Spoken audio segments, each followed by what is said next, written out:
Hello, my name is Joyce. This is lesson 1 part 4. This is all about getting user input. And if you miss out all of these topics, just click the link at the end of this tutorial or video. There's a link there for you to be able to watch all of this stuff. Okay, but in this lesson, we are focusing on getting user input.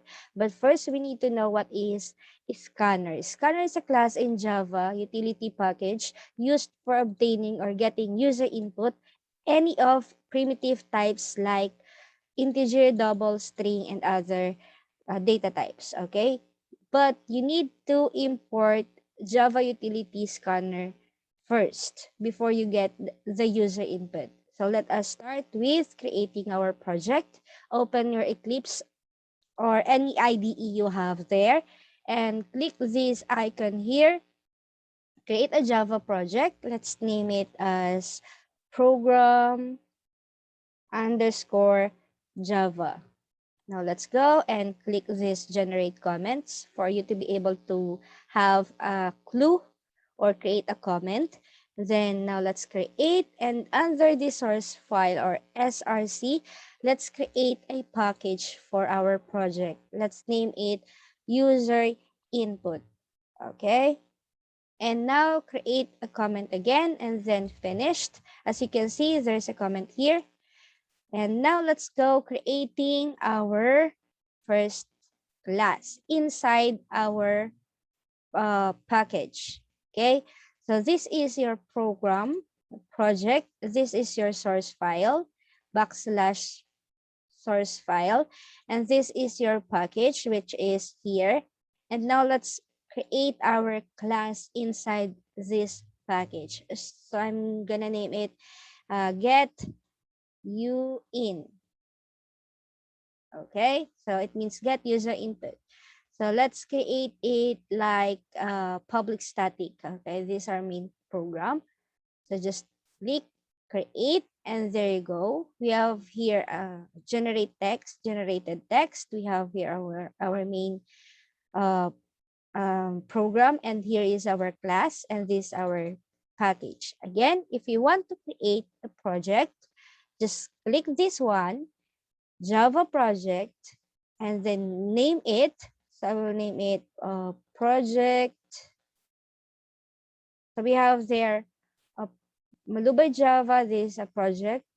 Program underscore Java, this is another project. And let's create here a job project for Java.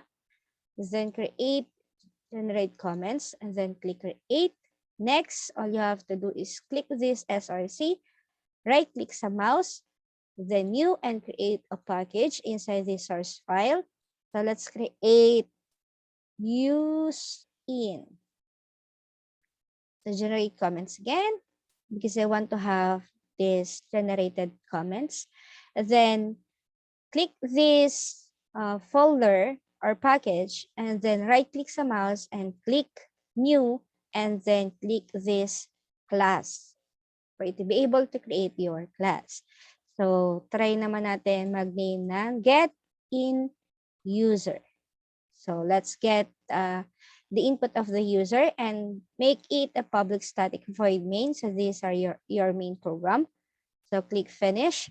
So, you will get there, or you will have there your main project or program inside your package and your project. So, ang sabi doon kanina, gagawa muna tayo ng or mag-i-import muna tayo ng utility package which is scanner. So import tayo, import Java that util or utility package for scanner. Then do not forget the semicolon. Next, ang gagawin naman natin is mag-create tayo ng object for this scanner and kukunin natin yung user input. So, gamitin natin si scanner. Gamit tayo ng object or mag-name tayo ng variable na mag-hold ng value na in-input ni user. So, ang ilagay natin is user get in. Then, equal sign ka. So, i-assign mo yung value from the user. Click new, scanner. Then, open and close parentheses and semicolon. And inside this parentheses, you need to type system.in. Okay? So it means, this line means, okay, your program's gonna wait until your user inputs something using your keyboard, and whatever she or he inputted, any value, i-assign niya yon dito kay variable mo for scanner or object mo for scanner. Next is, magkikreate tayo ng variable na mag-hold ng value, any data type. Okay? So, for me, gusto kong i-accept is integer. Okay? So, mag-wait ako na mag-input si user ng integer. So, ini-name ko dito is int user in. Okay? So, equal sign tayo or assignment. So, ang gagawin naman natin dito, tatawagin natin yung variable natin or object natin na ginawa for scanner. Then, click that and gamitin natin yung method na next line, open and close parenthesis, then semicolon. Okay? So, we have here, as you can see, this next line is used only for string. Pero dahil yung variable natin, ginamit natin is integer, so dapat ang gagamitin natin dito is int. Next int. Okay? So meron tayong next integer, next double, next line. Pag next line, dapat string to. Itong data type nitong variable mo. So again, explain natin yung line. This is how you get values from your user. And then that value will store or assign to this object for your scanner. Okay? And the next line, whatever value inside this scanner, if it is integer, then i-assign mo siya kay variable mo na int user in. Now, try nating i-run. So magra-run siya. As you can see dito sa console, mag-a-accept siya ng any value pero walang in-output si program.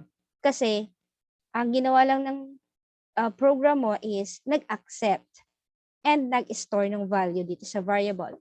Paano natin malalaman if our stored value is nandun talaga sa loob nitong variable na to? And paano natin makikita yung input natin? So let's type here system para mag-output tayo ng anything. System.out.println or print. Type tayo ng any prompt message. Okay, this is the value you entered. And then semicolon, space. And then add natin or isama natin yung value, indicate natin doon sa pag-output ng message. So ipapakita natin kung ano in-input ni user na number. Again, line again, basahin natin. Nag-accept si program ng any integer from the user. In-store natin sa ating object for this scanner. And our scanner will store integer value or whole number to this variable. Next is ipiprint out natin whatever value na laman or in-input ni user. So let's run. Mag-accept si user ng inputted value. And then pag hinit natin yung enter sa keyboard, i-show na yung next line, which is, this is the value you entered, 15. Okay, so that is how we used or get user input. Make sure you imported the Java utility package for scanner. Wait for the user to input something and store it into your scanner variable or object. And whatever integer inputted by the user, it will store dun sa variable na create mo, which is may data type siya na integer.